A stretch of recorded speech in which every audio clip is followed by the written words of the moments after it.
Hey guys, it's me, and today we're going to be looking at two very scary true desert horror stories.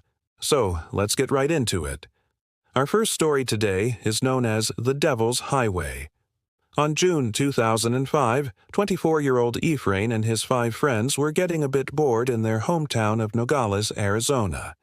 They decided to take a trip over to the neighboring Mexican city of Nogales, Sonora for the day, visiting family and friends.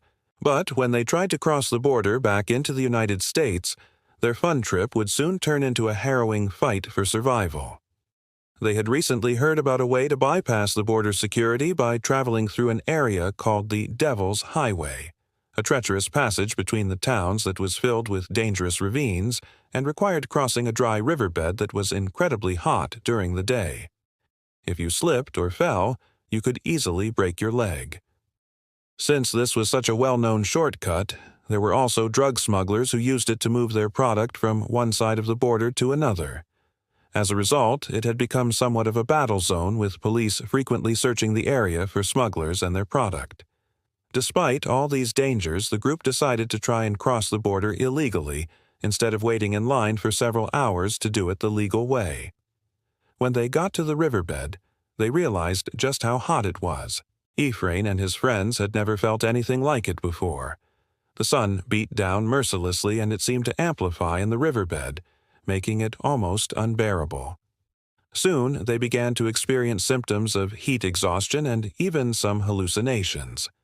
By this time, they had been walking for several hours and had almost made it to the other side, but then suddenly they heard a voice yelling at them to stop where they were. Several armed Border Patrol agents appeared, pointing their guns at them. Trapped between a rock and a hard place, the men didn't know what to do. They didn't want to be arrested, but they couldn't keep walking without risking severe injury or worse.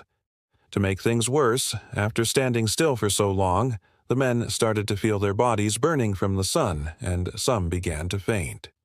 When the agents saw this, they told the men to lie down on the ground and then walked up to them and started kicking them. The men assumed they were going to be arrested and taken into custody, but the agents continued to kick them even after they had passed out.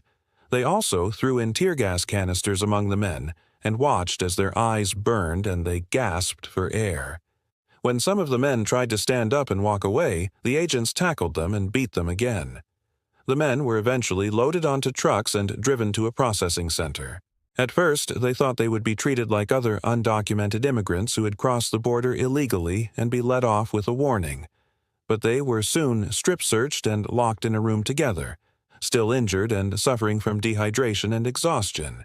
They demanded water and medical attention, but none was given. Instead, they were tortured by being forced to lie on the ground while agents stood on them. After spending a week in the holding facility without food or water, 4 of the men went on a hunger strike in protest. Eventually, they were all transferred to a jail in Florence, Arizona. Their families were notified, and they were able to get them some much-needed medical care. However, they faced another major obstacle, having to wait several years for their court date.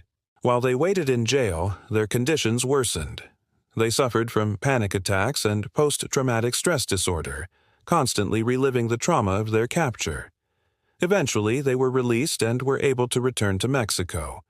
However, they still have nightmares about the abuse they suffered at the hands of the Border Patrol, and although they are free, they will never forget their time in American captivity. In 2018, Ephraim and his brother Oscar filed a lawsuit against the U.S. government for the injuries they suffered. In 2021, the case was settled for $1.3 million. Despite the settlement, the physical and psychological scars remain. This is a very sad and disturbing story. The men did something they felt they had no other choice but to do, trying to escape the police and smugglers, only to be captured and abused by the very people who were supposed to protect them. What makes this story especially tragic is that it isn't unique. There are many cases of immigrants being mistreated by Border Patrol and other law enforcement officials. Hopefully, this story will help raise awareness about the issue and lead to change being made. Let us know your thoughts in the comments below. And now moving on to our second story. In March of 1976, 27-year-old Gerald Bishop and his 17-year-old stepson, Danny Archuleta, left their home in Albuquerque, New Mexico, to go camping in the nearby Manzano Mountains. After packing up their car, they drove about 50 miles into the desert where they set up camp for the night. They sat around a campfire and roasted marshmallows as they told each other spooky stories, enjoying the beautiful surroundings. As the night wore on, the temperature began to drop and the wind picked up. By 11 p.m., it was freezing cold. The two men decided to go to sleep, snuggled up inside their camper to keep warm. In the morning, when they woke up, they found that the temperature had dropped to a record low of 16 degrees Fahrenheit that night. Although this was quite chilly, it wasn't unusual for the desert, so they weren't worried. They made breakfast and coffee and enjoyed the sunrise over the mountains. Then they set off to explore the area. They hiked around for several hours, taking in the sights and sounds of the desert. They saw lots of wildlife, including rabbits, lizards, and birds. They also found some petroglyphs left behind by Native Americans centuries ago. By lunchtime, they were hungry, so they drove back to the campsite to make some sandwiches.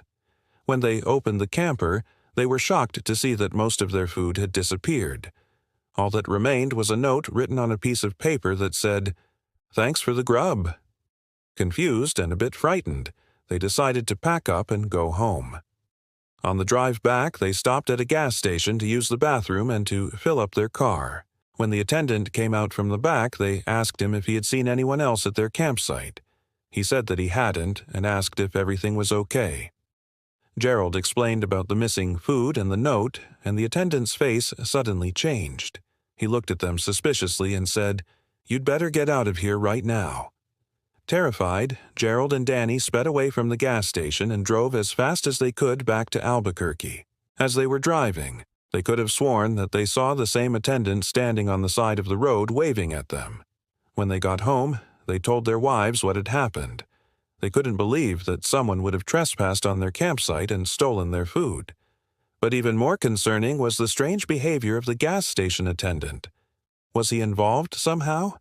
Had he sent a message to whoever had taken their food telling them that they were leaving? The two men decided not to stick around to find out. This story is creepy for sure.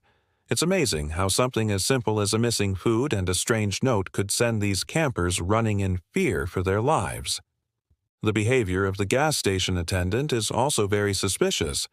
It's possible that he was just trying to scare them off because he didn't want any trouble, but it's also possible that he was involved in something more sinister. We may never know for sure what really happened in this case. If you liked these creepy desert stories, check out more content for more terrifying tales. And don't forget to leave a like and comment if you enjoyed it. Thanks for watching.